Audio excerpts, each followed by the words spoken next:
Hello, everyone. Hi, everybody. Now I'd like to welcome Krista Senna. She's an independent curator and gallery owner based in Brooklyn, New York. Krista has worked for the ICA in Philadelphia, the Queens Museum, and the New Museum in various capacities. Hi, everybody. And thank you, Jack, for that warm and comprehensive introduction.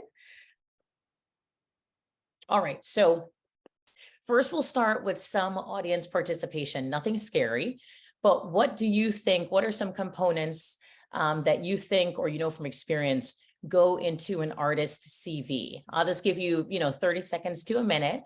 And if you could just type in the chat, what do you think an artist's CV should mention or should entail?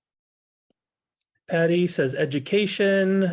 Crystal says exhibition, education, clients you've worked with, education experience. Patty says maybe the types of art. We have more experience, education, publications, exhibition history, group solo Wow, good answers. That's right. opportunities. Jolie says education, exhibition history, residencies, teaching experience, which is always, that one's also always interesting, teaching experience. I'm actually going to show an example with that. Yes, because it's something I hadn't thought about. And I realized, wow, that's another, another opportunity to showcase your skills. It's excellent to include that. Thank you, everyone. You hit the nail on the head. Those are pretty much like 90% of what's covered in the CV, or 100% of what could be covered. Let's show some examples here. So a lot of you touched on these in your excellent responses.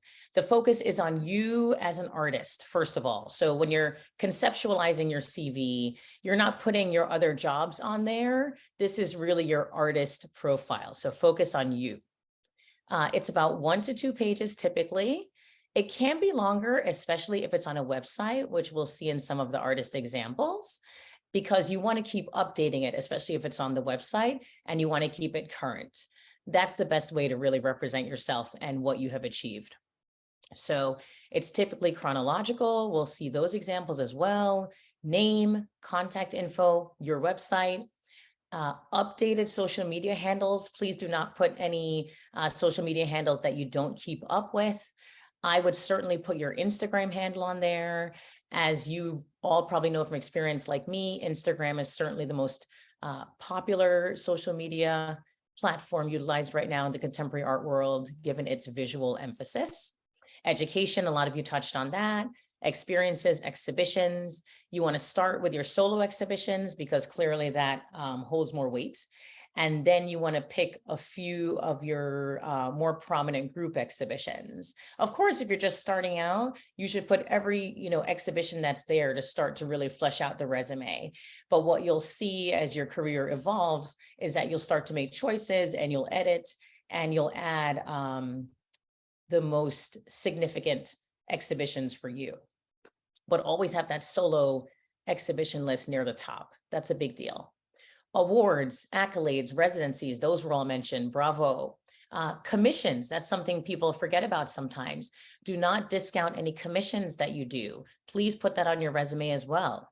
It showcases that you are in demand, that you are able to partner, listen to clients, and just work as a team. Collections, if you're part of a collection, a private collection, a museum, a library, what have you. And then typically a lot of artists end with their bibliography, work that's been published about their work, press that's been written about their work. And note that the press could also be about an exhibition that you were involved in.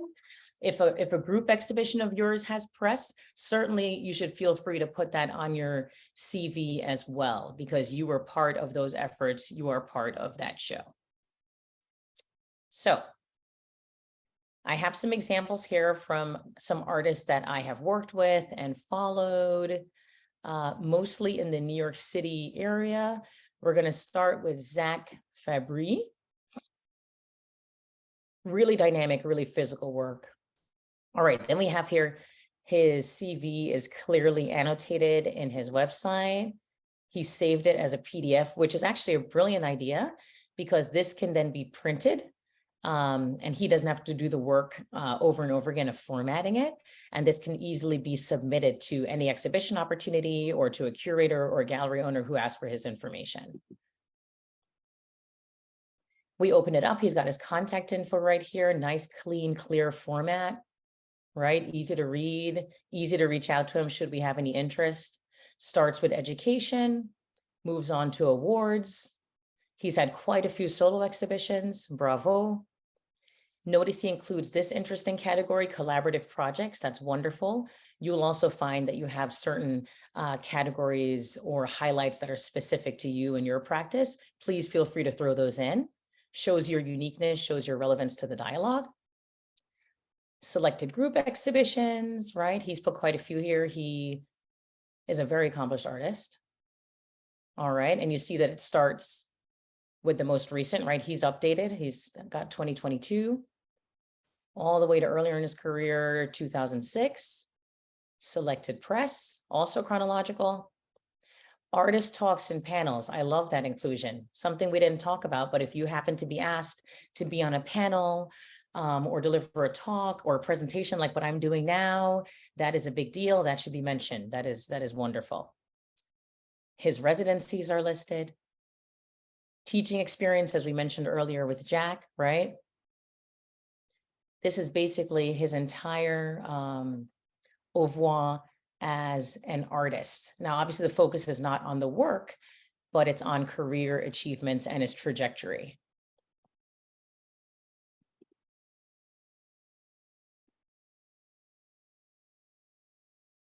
All right, next we have Lamia Monet. She's a photographer that I've worked with over the years. She was based in Brooklyn, but now she's based in Berlin. Really diverse body of work here.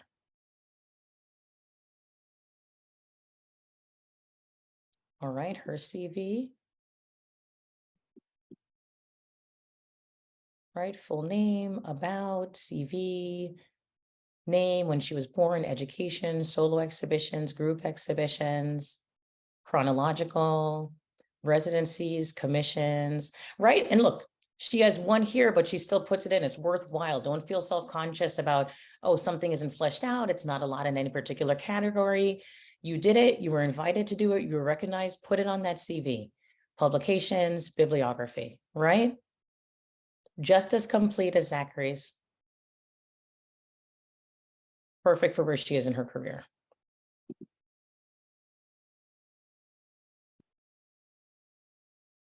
All right, I'll just do a couple more. All right, Naomi Race. Naomi and I just collaborated on a beautiful commission for a brownstone in Borum Hill.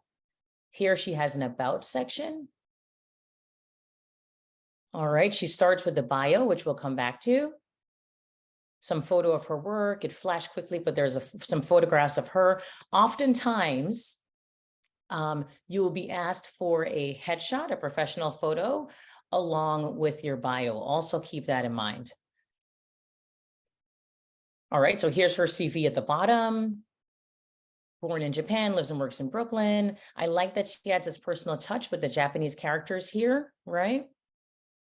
Solo and two-person exhibitions. So that also qualifies. If you're in a two-person exhibition, I would say maybe even up to 3, like very small. Certainly highlight that above group exhibitions, which we know are typically between like 5 and 10 artists. All right, awards, residencies, curatorial projects, lectures, workshops. You see what she did there? She put all of these projects that are her as like a facilitator in one category. Selected bibliography. She was just featured last year in Archspiel. Collections. Ends with education. I often see on the resumes that artists will put education at the top, like near their contact info, or they'll put it at the bottom. Either way, there really is no difference there.